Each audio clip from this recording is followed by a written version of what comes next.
Hey everyone, welcome out to episode 125 of a Nerd Named Mark podcast. It's me, it's Mark, and woo, got a lot going on.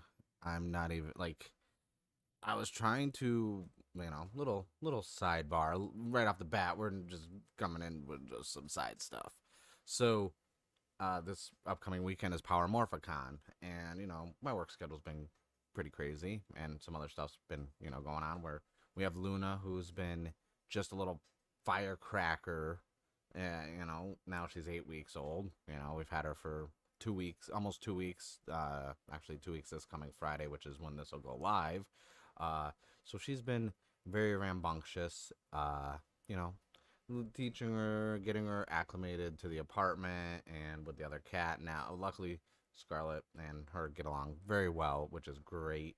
Um, so we're just a lot of stuff with the kitten, keeping us up late, being just hyper all the time, but just like a cutie little love bug. So, there's a lot going on with that, and then work and me just organizing more of my stuff, getting a lot more stuff on display, upgrading some of my shelves, then working on some other projects on the side. I got some collaborations coming up. I got some other new projects that not new, some projects that I've been working on that I'm finally like getting to the point where I can finally start releasing some stuff because, you know, the, the podcast, like I always say, is the number one priority for my content creating. And then I have everything else to do with like Toku and toy hauls and merch and stuff like that. But I have other long term projects I work on. I started scripting out and planning and chipping away at a documentary that I started towards the end of last year. Um, that's something that I do a little bit here and there when I can because from a production value standpoint and a quality standpoint, I want to make sure it's to a certain standard. Um, so that's something that like I'm getting closer and closer to where I may at least be able to have a trailer before uh Thanksgiving, hopefully. And I know it's only August right now, but that's just where I'm at with that stuff. And then I've been dabbling with the idea of doing like a vlog. And I started, anyone who remembers when I first start, like for long term listeners, not the people on YouTube, because I started the podcast as audio only, and did it for almost a year and a half, or if not longer, before I started doing video versions. I was on YouTube doing little vlogs that kind of coincided with the podcast, what I talked about as like a visual aid. So if you're listening and I'm talking about different covers and this and that, you can go check out the YouTube videos and see what I was going over. But I've been doing a lot of research. And this is what I did before I even started the podcast. Like I quit podcasting for almost two, more than 2 years before I launched Under Name Mark podcast because I was doing research on podcasts. I was like listening to a lot more. I was seeing how a solo podcast would work instead of like being an ensemble with other people. So I did research on like, okay, what's a good time frame to keep the length that will hook people in? How do you transition and segue through different topics when you don't have someone to feed off of? Like I do my research um uh, well in advance before I launch anything that I work on, like the merch stuff. I had some merch when I was streaming with like logos and cool stuff like that, and then I shut that down. I think everyone who made purchases greatly appreciated, helped me out, but it also taught me some things as well. And I always learn from not my mistakes, but I learn when if something doesn't go how I want it to. I see. Let me just for those watching, I'm adjusting the light really quick. It's kind of bright and was washing me out a bit. There we go. Um, so I always, evolve and grow from those things. So what happened was with the merch thing, I'm getting very close to getting new merch that's not tied to the podcast. Like I've always wanted to have merch, like a clothing line or this and that, like eventually, but I didn't want it to be, oh, buy my podcast logo, buy my brand on stuff. I never wanted that. I wanted stuff that was more genre specific, more themes to the things I like. So it would be like maybe some comic book type merch or toku and this and that. So that's been a lot of R&D into that, how logos would look. I have in my closet a whole bunch of like test products that I've been checking out, and I'd wear them here and there, like when I go out, just to like see if it's comfortable, how it looked, logo size, placement, stuff like that on it, how it how it printed on it, if it looked good. So I've been doing a lot of stuff, behind the scenes. I was hoping to get some stuff ready for convention season, like not Power Morphicon, but like just in general, with like around Comic Con. But the wedding was the same weekend as Comic Con, so you know, putting other stuff on the back burner and like slowly, like basically I have it on simmer on the stove right now. It's not off on the back burner. It's just on simmer and it's cooking slow because I want it to be delicious. Kind of like with a pasta sauce. You don't buy pasta sauce in a can, okay? Like, no, you put that on low on the stove. You cook it for a couple hours. It's gonna be good. But there's a lot of stuff that I'm almost ready. But for the vlogging thing, I didn't. I was watching a lot of vlogs, and I watch a lot. So, a little thing about me, I consume a lot of content. I think I can watch more created content than I do actual like TV shows and stuff like that. Like I listen to a lot of podcasts and audiobooks more than I do music. Or if I have time and I'm watching TV, instead of me watching, a TV show or a movie, I'm on YouTube or other video platforms watching, what other people are creating and drawing ideas from it and kind of combining things. So one of the things is I watch a lot of toy haul videos. Now, I would love to do toy hauls. Obviously, I buy a lot of toys, but one thing I am keen on is I don't like to be that guy with the camera out when there's a whole bunch of people in a store. I think it's rude. I think it's an invasion of privacy, even though you're in a public place. I just think it's rude to just, because when you're filming on your phone, you got to talk louder so it picks up the audio. And I don't want to be that guy that's sitting there like, oh, someone's looking at this, but then over here we have, that's not my style. So I'm working on a hybrid vlog. I don't know what I'm going to call it yet, because I'm combining regular vlogging style with figure and toy collecting, also with like behind the scenes when I'm working on projects. So it's not, I'm combining them all into one thing that's going to be like a vlog, but it's not going to be filmed like me in front of my camera like this, or it's not going to be filmed just on my phone. It's going to be like a combination of everything into like a bi-weekly show that's going to just kind of showcase like behind, like peeking behind the wizard's curtain, because I don't just sit down, hit record, and that's it. Like that's not what I do. And anyone who's a content creator knows that's not what you do. That's not how it is. I mean, unless you're doing like reactions, you might like, just like, okay, let me load this video, let me react to it. But like anyone who does like reviews, video stuff, podcasting especially, or anything that, there's a lot of work that goes into it. Like my Google Docs that I have up right here, which you can kind of see in the reflection of my glasses if you're watching on YouTube, that's literally like a shit ton of stuff right now. And I'm just like, yeah, this is all, there's a lot of stuff. And it's not, I don't know how to word it fully. There's a lot to it. And, I want to kind of evolve the content. Like the YouTube channel has been growing a lot faster than I expected, because I do my Toku stuff. I do some side stuff. I see the analytics. I see what's working. I see what's not working.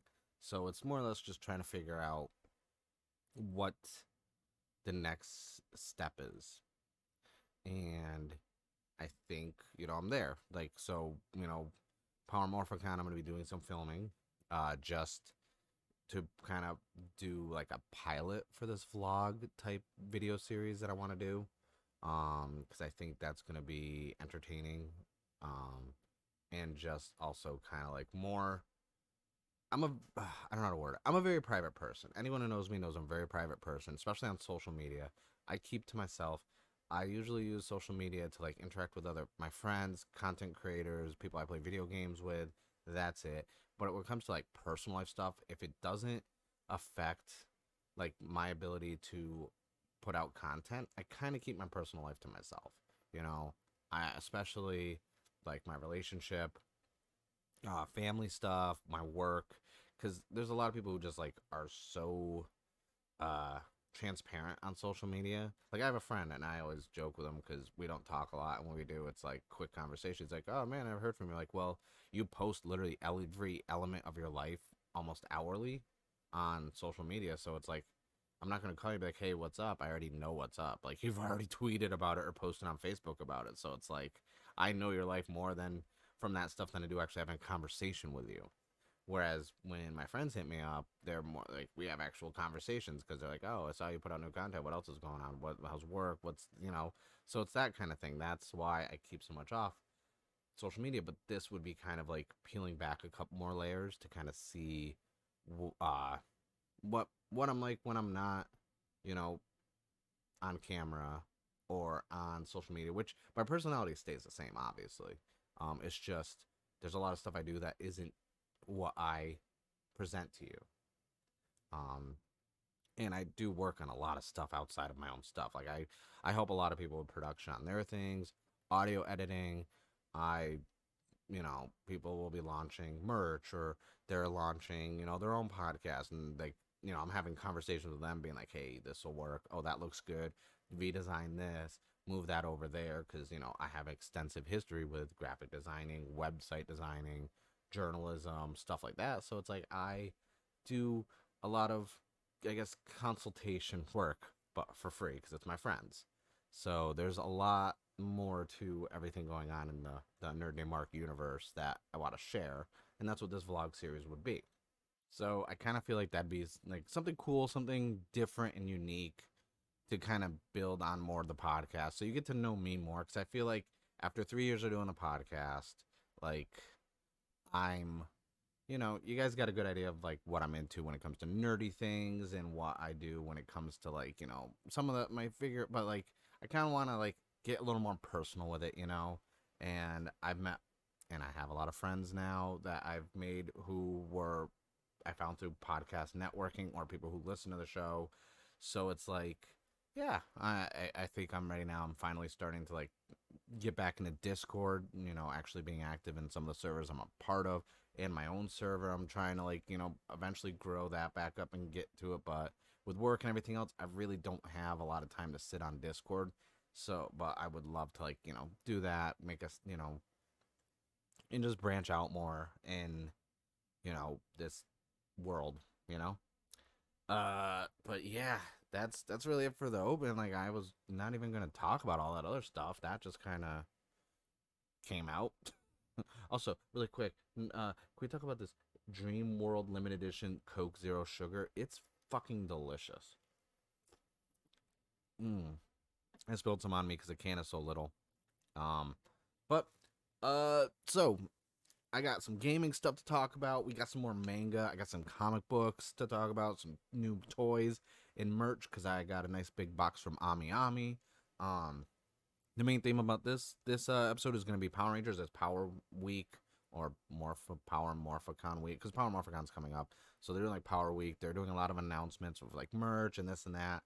So this is going to be a Power Ranger theme episode for the main topic because I haven't really talked about Power Rangers in quite some time. I think the last time I talked about Power Rangers was when I was on a live stream with Rollover Queen and we discussed the newer Power Ranger stuff in the Road to 100 or the Charge to 100, and now we're at the point where next month the 100th issue of Mighty Morphin Power Rangers is coming out. Where basically the whole entire team that's been working on it for quite some time is leaving, and we're getting a whole new team of writers and artists. I'm hoping I get a chance to sit down and talk with Ryan Parrott and Higgins and everything else because they're going to be at Power Morphicon, and I want to talk to them about Rogue Sun and Radiant Black and stuff like that. So I'm hoping I get a chance to bump into them or check out their booth as well as some panels. But that's later on in the episode. For now, I think I'm going to start off with manga because I've. I'm going to be doing a video soon going over my manga collection just to show it off and to go over some of my favorites. I did get some more volumes, not as many as recently. I've been kind of cutting back because I've been reading more of it and I'm trying to play catch up. So I stopped really purchasing after this week right now that I just got. There's only like 3 more volumes of manga I'm going to be buying, and then I'm going to kind of take a couple weeks off or a month off from buying any to catch up on my reading, and then I'll dive back in to buying more. So, not pictured because it's already on my shelf. I did pick up some more volumes of Yamada-kun and the Seven Witches. Really good manga. I now have volumes 1 through 12. I was missing a few. Like, I was missing like 4, 8, and 10, and 11. So I picked those up. So now I have a complete set through 12. Obviously, that's not the full run. It goes all the way up to, like, I think 26 or 27 volumes. So I will be getting, though, I'll chip away at collecting that up. Like, I read that when it was like chapters being released like weekly back in like 2013 or 2014, and that was just, yeah, good times. But for what I did get, new release, I did get My Dress Up Darling Volume 6. I already started reading it. That's why it's not in its shrink wrap, because it says right on it, parental advisory, explicit content. And then I started watching the anime for this one, and then I was like, one of those things where I was like, I want to read the manga, and I'm really mad because the place I ordered one of these volumes from online completely just fucked the volume up. Like, it was horrible shipping. So I got the ReZero, Starting Life in Another World, and I got chapter 1, volume 1, and then I got chapter 1, volume 2, and this cover got just destroyed. You can't really see on the camera that good, but they shipped it, like, they put some damage into it, because they shipped it in one of those freaking paper bags with like 3 other volumes of manga, and the thing was like tossed around like crazy. And then I also got volume 1 of chapter 2, A Week in the Mansion. Found this at Book Off. The other 2 I ordered online. I started watching anime, really enjoyed it, and I was like, okay, I kind of want to read the manga. One of my friends suggested, he's like, yeah, just check out the manga. The manga's really good. Chapter 1 is like 2 volumes. Chapter 2 is like 5, and then chapter 3 is, I think, 10 volumes. So I'm like, oh, that's not bad. So, checked it out. Then another one, I know it's not new. I did pick up Classroom of the Elite Volume 1. This is definitely up my alley for a manga. I was, checked out some of the reviews for it, and obviously anytime my friends, like, I have like 2 or 3 friends that we always talk about manga. We suggest manga to each other, and that was highly suggested to me, so I was like, you know what, I'll check it out, why not? And then I finally got volume 4 of Time Stop Hero, one of the most ridiculous mangas you'll ever read.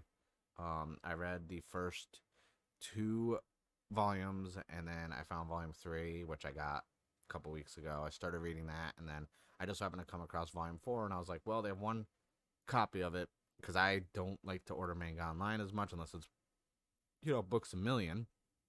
And so I was like, I'll pick up volume 4 because I'm enjoying it. I'm already a couple chapters into volume 3, so might as well get it. And then the last one is a very obscure one that was recommended to me, and it's outside the norm for like my usually what I would read, and it's called In the Land of Leodal. And Andrew suggested that to me. Andrew always suggests manga to me, so I was like, you know what, I'm gonna check this out. And he's like, me and him, our go-to is we always talk manga and anime and recommend stuff for each other, and that's like, he got me into so many different mangas. I got him into other ones like Yamada-kun, and my wife is Wagasama-san. More recently, Kaiju number 8. I've been trying to get him into Necromancer. Is it Necromancer or Necromancer? Necromance. My bookshelf's right there. So that's been, our little conversation about manga. But that's really it for manga that I got. Like I said, not too many, just, 6, 7 volumes. Not bad. A lot of people, I get a lot of DMs when I tweet, or even on Instagram when I do stories, when I get new hauls and stuff like that. A lot of people always ask me, why didn't you do like full videos of like your collections and this and that? And I was like, dude, like, most of my stuff isn't even on display. Like, a lot of it isn't. A lot of my Toku stuff, no, not on display. Also, for those of you watching YouTube, I put little puck lights on my Soto shelves. Vast improvement. Like, the shelves don't look so dark anymore. And I'm really enjoying how it looks. And yeah, that was a good investment. I'm glad that was recommended to me. because I have the LED lights, the string, like the LED strip lights, on one of my bookshelves, and it's nice, but there's something about the quality of having the puck lights that I like a little bit more. Um, and yeah, so I was like, that's little quick, little small, little upgrade. Before I go into some toys, I'm gonna talk about stuff I've been watching. So, right before, well, after I'm done recording this episode, I'm going to dive into episode 2 of She-Hulk. I did a review on YouTube. Um, I don't hate it. I don't know, like, so from a MCU TV show standpoint, I haven't really watched a lot of them. I've watched, the first couple, like Loki, WandaVision, Falcon and Winter Soldier, and then I watched Hawkeye and some of Miss Marvel. And I haven't really watched any of the other ones. I don't even know how many there are. Um, I will say She-Hulk is more of a sitcom. I don't. I know it's really polarizing on social media. Everyone's like the opinions of She-Hulk, and once again, we have people who are positively and negatively review bombing it. I'm not gonna sit here and say it's just being review bombed. There are a lot of unwarranted 10-star reviews for it. It is not a 10-star show. It is not a 10 out of 10. It is not a, but it's also not a 1 out of 10. It's middle of the road. I say anywhere between a 6 and a 8 is justifiable. But then again, if you get a low score and you could justify it, that's fine. But a lot of the ones are like, oh, it's women, and then a lot of the tens are like, this is a perfect show. I love it, everything about it, and it's like, yeah, okay. I've seen great, like people would laugh at me when I said Scrubs was a 10 out of 10 or Psych was a 10 out of 10, and but that's my perfect. Like, I mean, obviously, Burn Notice is like a 9 out of 10. Like the whole USA lineup for a while there was, and Comedy Central lineup was like amazing. Um, so I can't really, discredit anyone's opinion if they say something's like 9 or an 8 or this and that. But when people are purposely giving it a 1 and saying, "Oh, look, it's another woman," you know, starred show, and it's like, really, come on. Are we not mature enough in like to like not act like this? This is why we can't have nice things. This is why they're not gonna give us nice things, because you don't deserve it because you're just being shitty. That's really it. You're just being a little shit and having tantrums on the internet, and then you expect to be rewarded. That's not how it works. That's not how life works. All right, earn shit. Like, you know, and not earn it like we gotta earn good content given to us. I'm saying from the standpoint of like you're acting like a dick, and you wonder why, like no one cares, or no one's gonna associate with it, or the fact that they retaliate, and be like, look, this is exactly why what we said was gonna happen. It's like true, but I'm looking forward to episode 2. I usually do this rule where I give 2 episodes to a series, but like some of them are like 6 episodes, so two that's a third of the show. With She-Hulk, She-Hulk is 9 episodes, so I'm probably gonna give it 3 episodes fully to really hook me in, and then I'll see if I'm gonna continue after 3 episodes. So that's that. We checked out. I guess it's called Orphan First Kill or something like that, and it's a prequel to The Orphan, which was what 2000. What year was that? Was that like 2000 something? It was like a while ago, and that let me down. Did not. It wasn't scary. It wasn't like there was no thriller aspect to it. The tone and the pacing just fell off. It definitely didn't capture the feel of the first one. So that was kind of meh. Then because we got the new brand new Samsung Crystal whatever freaking 4K TV, uh, picked up Jurassic World Dominion on 4K. Ooh, and it had the extended cut. There was the intro, the opening of the movie is totally different than what was in theaters. There's an actual was like longer and there's more to it. I wish that was in theaters. It was a complete nod to the first film, and I think it should have been in there. I think that should have been in the original release, theatrical release. I don't know why it wasn't. Watched all the special features, how they did more animatronics and practical effects in that movie, and I will always say I appreciate practical effects so much. Like I love me some practical effects. So that's another thing I've been watching. And then not really anything new from movies and shows. Uh, we were watching that Pretty Little Liars. I think it was like Original Sin or anything like that on HBO Max. Uh, I was a fan. I used to be a real fan of like the CW dramas and stuff like that. So I did what I was originally. I watched the original Pretty Little Liars. And things like Riverdale, stuff like that. That's like my guilty pleasure. One day I will do a whole episode diving into my guilty pleasure TV show watching habits, because I've done it with gaming, I've done it with manga and anime. I'm gonna have to do it with TV shows, because I think a lot of people will be surprised the type of TV shows I binge and enjoy, because it's not what you would expect.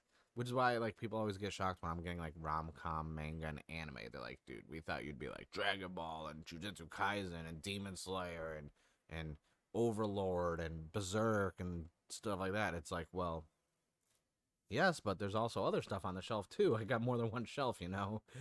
So that's always been entertaining to see people's reaction to the more obscure stuff that no one thinks I would be into. And that's really it for shows and stuff like that. I'm gonna go over some merch because it's merch time. First up, if for those of you watching on YouTube or even listening, I have a weekly series I do called This Week in Candy Toys, where I go over Bandai's candy blog, candy toy blog, where they announce new and upcoming toys that are coming out. Now, for those of you who don't watch that stuff, I'm going to briefly explain to you what is a candy toy. Well, a candy toy is basically a toy you would find in a candy aisle in Japan.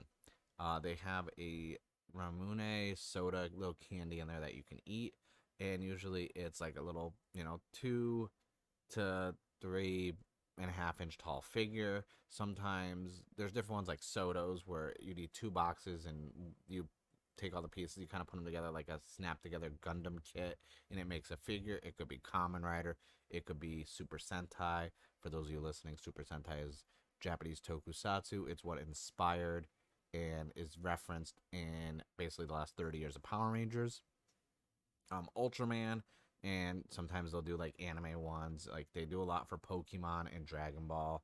They started doing more for Demon Slayer, Jujutsu Kaisen, and stuff like that. And there's stuff like Sotos like that, and then there's candy toy ones that are little statues called converges, which if you're watching on YouTube are what's on my TV stand right there. Then they do Shotos, Yudos. There's a whole bunch of different types, and it's great, and they're inexpensive. They look good. Those of you watching YouTube, the whole big shelf behind me with the lights on, that is freaking all my Sotos, and my lights are on a timer. I forgot. So turn the lights back on. Those are all Sotos. So that I order a lot of candy toy stuff. I have a connection in Japan that I usually get my stuff from directly, and if not, I use AmiAmi. Um, my connection in Japan that I usually use, I also use for a lot of Kamen Rider not stuff too, like belts and gimmicks and stuff, because they sell me stuff at almost cost there, and a lot of U.S. retailers mark up like crazy. I'm looking at you, Big Bad Toys. Sidebar, really quick. So a lot of people found old stuff when I talked about toys. Me being negative about Big Bad Toys, because of their pricing. Now I don't hate them for their pricing. I hate the pricing itself, but let's face it. Now that more online retailers are popping up in the U.S. and people like Team Rider and Bandai are actively working to release more Kamen Rider stuff here in the States. I mean, even Subaru has Mill Creek for their Blu-rays, and they're actually through Bandai getting more stuff released, via their website and Amazon Prime. But for a longest time, Big Bad Toys was your place to go.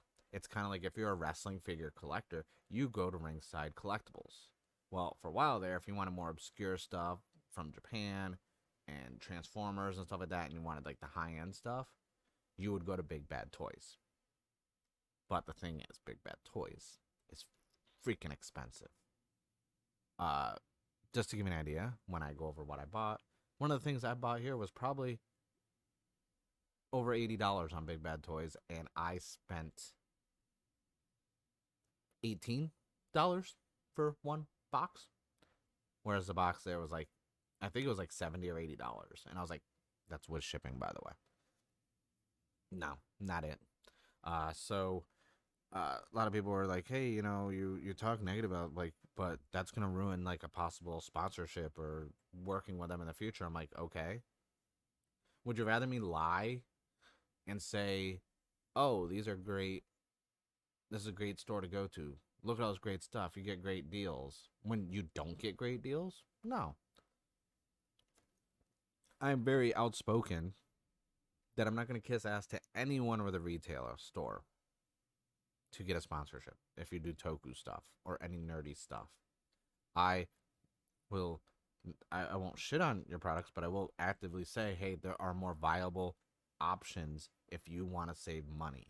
If you don't want to spend, if you want to like get a deal and you're able to like be patient and wait a few extra days to get your package, these are better options.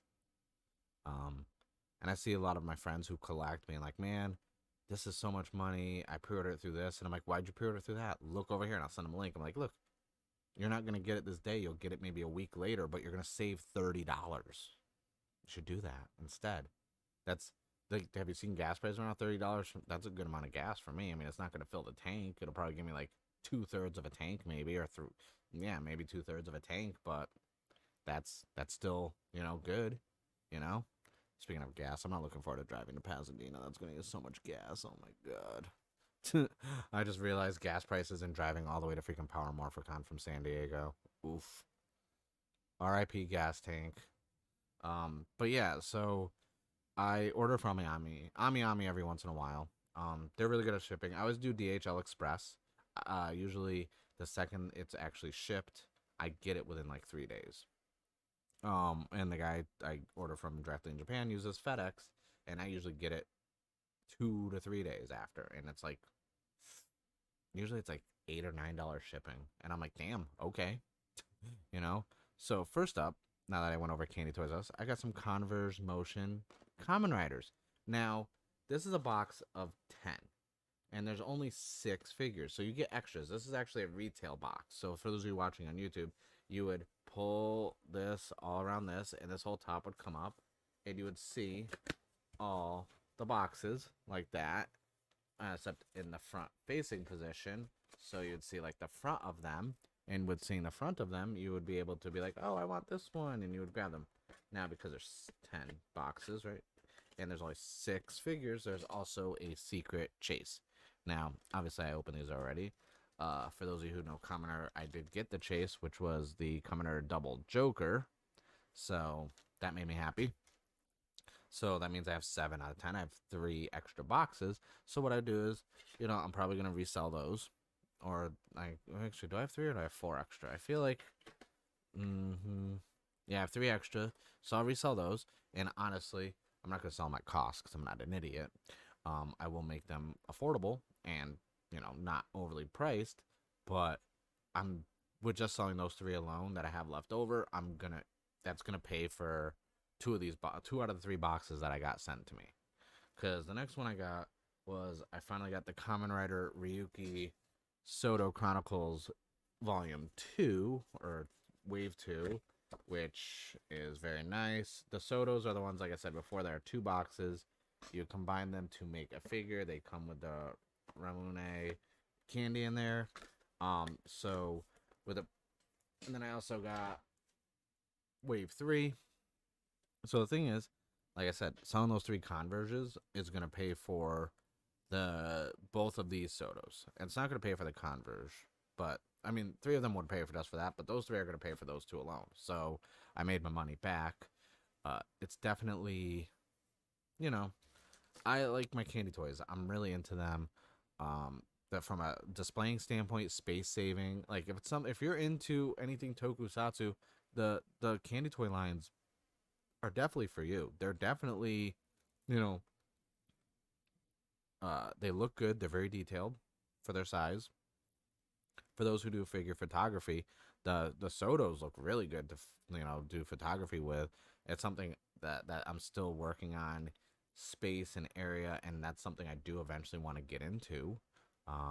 I may have to get some dioramas and stuff like that, and really, you know, kind of do more research. I did start because obviously I do a lot of research on stuff, but that is something I definitely want to do. But yeah, that's my toys and my manga I got from video game standpoint. I am still playing the shit ton of Digimon Survive. And then at the end of the week, the SD Gundam Battle something comes out, and I played the demo for that. I am buying that. I cannot wait. I love SD Gundams. I have a lot that I've built for SD Gundams. I think I've built more SD and SDW Hero kit gunpla kits than I have regular gunpla kits. So I'm gonna be working on those. Um, and then I I took a break for a while from Pokemon Unite, which I haven't been talking about, just because I was getting burnt out, and there's other games coming out that I wanted to play. But now that the year one celebration is winding down, they're going to be doing some big announcements for new Pokemon coming in and this and that. So I'm going to check that out. If it's something that excites me, I'm definitely going to jump back in. I probably am anyways because it's nice and pick up and play. But uh, how deep I go back into it is going to depend on who they're adding. So I'm going to wait for that and see what is new, and then I'll possibly jump back into it. Um, so now I guess we'll dump. I guess I'm just gonna jump right into Power Ranger stuff, cause that's really everything else. So I still get some flack for a video I did where I basically don't support Hasbro anymore for Power Ranger stuff. I got rid of 99% of my Lightning collection except for two very important sets, or three, I should say. I have the Draken Evo 2. I have the San Diego Comic Con exclusive 2 pack that was Jason Red Ranger with the gold Zeo. And then I have the Zack Black Ranger with the gold Dragon Shield. Those three will probably stay in my collection for a long time. I don't think I was going to get rid of those because I want to get them signed and I want to have them on display. Um, but, you know, I still get flack for it because we're like, oh, you should give it a chance. But then, you go on social media, you see everyone's still shitting on it. The only thing really that I'm, from a content standpoint, that I've been consistent with, that I haven't given up on from a like Power Ranger standpoint, is the comic book. The comic book has been great, and I've been adamant about this. I have not. I've said it on the record in my own podcast, guesting on other comic book podcasts. When Power Rangers came back out as a comic book in 2015, I wasn't really collecting comics. I wasn't really doing anything like that. I just so happened to be in a Newberry Comics. Saw Power Ranger comic book with when they were holding the helmets, and I was like, "What's this?" I hadn't at the time. I hadn't bought a comic in like 3 years, like minimum. But even then, I wasn't pulling much. I was pulling like Original Sin, not Original Sin. Was that the last thing I pulled? I don't know. Like it was around the New 52 stuff and the Marvel Now stuff. That was the time frame when I kind of was like, I'm done. Basically, anything post like Blackest Night and Brightest Day, that burnt me out, and I kind of just stopped. So whenever that time frame was, that's what caused me to kind of like fall out with comics. And so Power Rangers got me back into comic books. Um, and then it led into Go Go, and then it led to me looking into Boom Studios more and more indies. So I was like, pulling some Boom, Image. I mean, obviously I knew about Dark Horse and Vertigo, which is now a part of DC, but that kind of like started the domino effect and the snowball effect of me getting back into comics. I have a long history of Power Rangers. I've, you know, I mean, I was born in 1986, so in '93 I was 7 years old. Power Rangers was a big deal to me. Once, uh, you know, I watched In Space and Lost Galaxy, and around that time, I kind of fell out of Power Rangers because high school, and then going to college, and then delving into Tokusatsu like Ultraman and Kamen Rider, stuff like that. So it's like Power Rangers. Whereas Power Rangers still kind of they always cater to like a younger audience. It was different, so I kind of fell out with Power Rangers. But I was always like aware because I used to work retail, so I'd see the new toys coming out and this and that. Like, oh, that looks cool. From a collection standpoint, I have, my wife has also gifted me some. I have a good majority of the old school 1993 and 1994 released, villains and, Rangers, where that came in like the triangle boxes with the front little clear plastic. Um, I still have a lot of my Bandai Legacy stuff. I don't think I'm ever gonna resell any of those because I have like the Legacy Saba, Legacy Dragon Dagger, a couple of Megazord stuff. Obviously, I kept a lot of stuff safe back home. I did not fly with it out to California because when you're moving across the country, you bring like the essentials. I'm not gonna, sit there and be like, oh, I need all this other stuff. It's like, no, most of my collection and my comics are still back on the East Coast. I will get them eventually one day, or move back, or we move back and get a house and, you know, just to have everything there, or get a house out here and then go back home, get a pod and fill it full of all my stuff and just bring it back out here. Um, I haven't decided yet. We haven't decided yet what we're gonna do about that because I was like, man, when we get a house, it's gonna be fucked. And she's like, why? I'm like, well, have I ever told you how much stuff I have that I've collected that's in storage? And yeah, you saw these comic books here. There's about like 6,000 more back on the East Coast, and then basically there's a shit ton of Power Ranger stuff and a lot of other collectibles and cool furniture and a lot of video game collector's edition statues and cosplay stuff that I've worn in the past and anime figure. Like there's a lot of stuff, and I was like, I don't think a 3 bedroom is gonna be enough. We're gonna need a 4 bedroom because one of those rooms is just gonna be an office slash shrine to all the collectibles I have. Because I don't throw stuff out. I'm a hoarder, but not like a dirty hoarder where like you're gonna find like a dead possum under a couch. It's more like any figure or statue or collector's edition. I save the boxes and I save all the stuff that comes with it.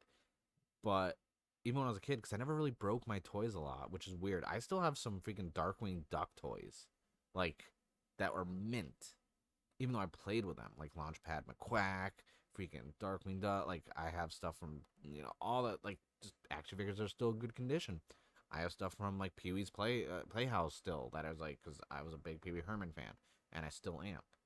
I think Paul Rubens was like a genius creating that character. Personal issues of him jerking off in a freaking movie theater aside, obviously. But yeah, I think there's a lot of stuff that I collected that I keep, and it's weird. So I have a lot of Power Ranger stuff, um, and so Power Morphicon was on my radar. I wasn't gonna go. I honestly wasn't. I was like, I'm working. We just had the wedding and the honeymoon. I can't be like taking spending more money and traveling and this and that. And it was actually my wife's idea to go. She's like, well, why don't we get tickets? Why don't we just go Saturday? I'm like, I don't really want to. She's like, no, we should get tickets. Let's go. I want to see this. I liked Power Rangers when I was a kid because we're the same age, and well, she's younger, but she knows Power Rangers. Um, she's like, I want to go, and I'm like, all right. And then I forgot to buy tickets. But she kept reminding me. She's like, hey, did you buy tickets? I'm like, no, I'm at work. I forgot. Like, I'll do it when I get home. And then, like, eventually she's like, hey, you got to go buy the tickets. I'm like, all right. So it was actually like, she's the one to thank for going to Power Morphicon. Because I was like, oh, we can go next year. And then I found out it's a biannual, so it's every other year. And she was like, no, let's just, go. And it's her idea. And I'm glad she kind of pushed me to go because I was just like, I wasn't bummed, and I don't know how to word this. So I was bummed I missed San Diego Comic Con, but obviously one of the most important moments of my life happened that weekend. I got married. So, like, I'm bummed I missed San Diego Comic Con because I haven't gone in so long since 2019, but I'm not bummed from, like, a reason why standpoint. It's just, like, when I was, okay, I'll go next year. I didn't miss much. I Comic Con, I don't even go to panels anymore. I just go for merch, and so honestly, it wasn't that. It's just, it's such an experience to go to a Comic Con. But I'm getting off topic. It's Power Rangers. So like, she knew, I wanted to go to a convention, and she knows Power Rangers. I'm a big into Power Rangers, and Captain Marvelous is gonna be there, Red Gokai, so that's gonna be great. And I got some friends, content creator friends. Guest of the show, K20 Customs is gonna be there, so I'll finally get to meet him and uh, ask him why he's so angry towards Kamen Rider Blade. Um, but then other great Toku content creators are gonna be like Marco Satsu, Hawkleys is gonna be there. Uh, Este, who does a lot of Power Ranger like deep dive videos. If you like, he's you know he's upper echelon. If you look at like a subscriber count and popularity and you know the depth and knowledge like of the franchises. So there's a lot of cool content creators that are going to be there that I'm like, okay, I'll bump in everybody, say, hey, what's up? We interact on social media a lot. And, I've been a few of us have collaborated in the past on videos. So it's going to be kind of cool to just hang out and see what everyone's up to and check out some merch and booths. That's my main thing that I'm going to be doing. But this was kind of cool because it's Power Ranger convention, like we knew Power Rangers was huge, especially when I was a kid when, they did a parade for Power Rangers and all this other stuff. And, the movie came out and, you still see like obviously Power Rangers still an annual show. You always see the merch and this and that. But you, you couldn't have told me, 20 years ago, even 15 years ago, that there'd be a Power Ranger convention. Like, and it's not even just Power Morphicon. They still do the Rangers, stop Ranger Pop and Stop or whatever they call it. Those still happen all the time too. Like there's, and I think a majority is nostalgia based, but because certain fan bases are a certain age now, like the people who are 18 were watching seasons 15 years ago. People are like me that 36 were 6 years old when Power Rangers came out. So like there's different generations that are of age to go to conventions that are actually like adults. So it's kind of cool. Um, but yeah, I'm I'm excited for it. I'm excited to go to Power Morphicon. I'm definitely going to be doing some video stuff. That's going to be going up on the channel.